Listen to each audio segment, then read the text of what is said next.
Okay, vi har om menneske, natur og teknologi. Vi skal så tale om kloning, det er vores emne. Det er okay at klone og vi vil starte med at besvare spørgsmålet, der lyder følgende. Hvor langt kan man gå med genmanipulerede enzymer, bakterier, planter og dyr? Ja. Når man taler om genmanipulation af enzymer og bakterier, dyr og andet, så er det i alle tilfælde noget, man gør for at få det bedre for mennesket selv, og man ændrer på dyrenes tilstedeværelse, så man ændrer på dyrenes behov. Ja, man kunne potentielt gøre fødevarer mere effektive, altså få den så hvede måske går dobbelt så meget hurtigt, og kan føde flere folk. Og det er jo grundlæggende en meget god idé, hvis man kigger på det objektivt. Der er ikke noget galt i at få mere mad, så man kan fodre for eksempel de fattige. Det kan man så sige, det kan være et stort nødvendigt for menneskeheden, at vi producerer meget, og vi kan også se nogle af de fattige lande som en vare med, som ved at gøre tingene bedre, så vil vi jo have overskud af varerne, og det er sådan.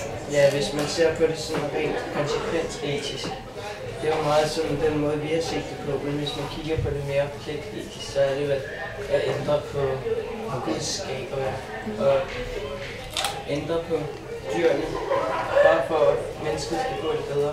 Er det i orden, rent pligtetisk? Ja, kan vi bestemme, om vi har lov til at ændre på dyr. Altså, måske, man også, nu ved jeg ikke så meget om kloning i praksis. Man ved ikke, om det kan gå galt, og det kan gå ud over dyret, og det kan skade dyret.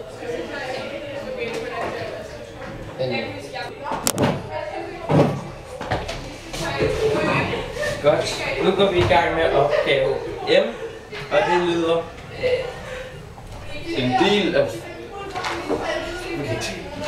del af forskningen inden for genteknologi handler om at gøre liv bedre for syge mennesker, men teknikkerne kan også bruges til at forbedre almindelige og sunde og raske mennesker, f.eks. menneskers højde, koncentration og intelligens.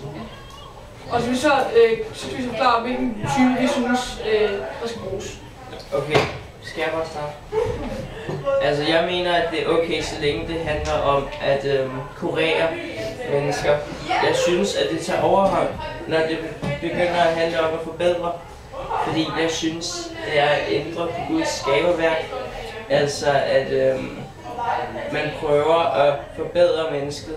Og jeg mener, at har mennesket brug for forbedring for at overleve, så skal moder jord, eller hvad man skal sige, nok sørge for, at der sker ændringer. Ligesom at aben forvandlede sig til mennesket, som vi er i dag. Altså udvikling gennem tiden. Ja. Generelt kunne jeg ikke sige noget forkert i at redde raske mennesker. Hvis man nu kan finde en kur mod kræft, tror jeg ikke, der er nogen, der vil blive imod. Og det er også rigtig godt, fordi der er rigtig mange kræftsyge i dag. Og der er rigtig mange, der mister deres forældre, og der mister søskende eller forældre. Så hvis vi er på syge mennesker, det er der i hvert fald ingen tvivl om, at det vil være noget, alle vil være interesseret i. Og så spørger man så om raske mennesker, som nu har sagt, om hvorvidt det er rigtigt.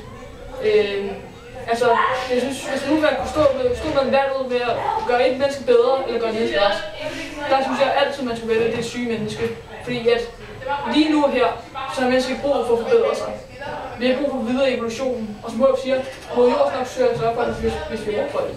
Så, ja, men alligevel må jord sørge for, at vi får brug for det, men det er gennem evolution.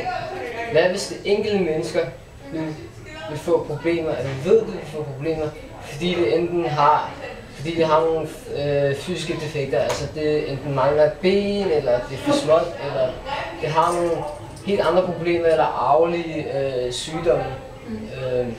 Arvelige sygdomme, det synes jeg er noget andet, men hvis du siger, at man bliver født for eksempel lav, ikke også? Så synes jeg bare, at det er sådan, så bliver man født lav. Det skal der ikke ændres på. Fordi hvis alle prøver at ligne idealmennesket, så vil man til sidst se meget mærkelig ud, bare fordi man er lidt for lav, eller ser lidt for anderledes ud.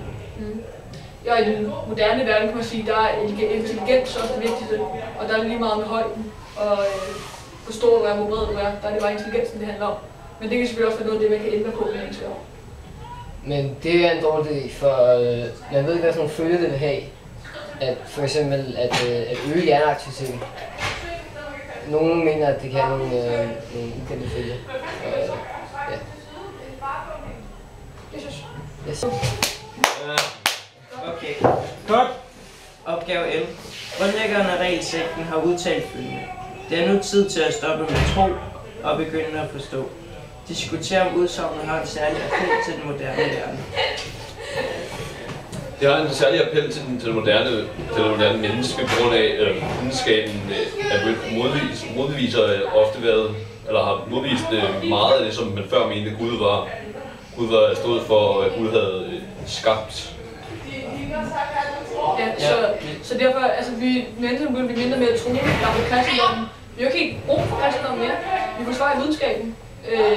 Så derfor kan det være lidt appellerende til os, det der med, at før har vi bare troet, nu skal vi forstå. Ja, også det der med de forskellige magter med hvem man tror på. Der nævnte Brian, at der var troen, altså religion, folket, videnskaben og staten. Og i gamle dage, der var det jo rigtig meget troen, der galt. Men det er efterhånden gået mere og mere ned ad bakke for troen. Og videnskaben er begyndt at komme rigtig højt op og har en rigtig stor indflydelse af, hvad vi tror på. Ja. Opgave O. Læs artiklen. Klonerne kommer. Af DNA er du kommet. Besvar følgende spørgsmål. Hvorfor er kloning vigtig for tilhængere af regel? Kloning er vigtige for tilhængerne af regel på grund af, at hele deres tro bygger på, at ham her regel har mødt de her rumvæsener,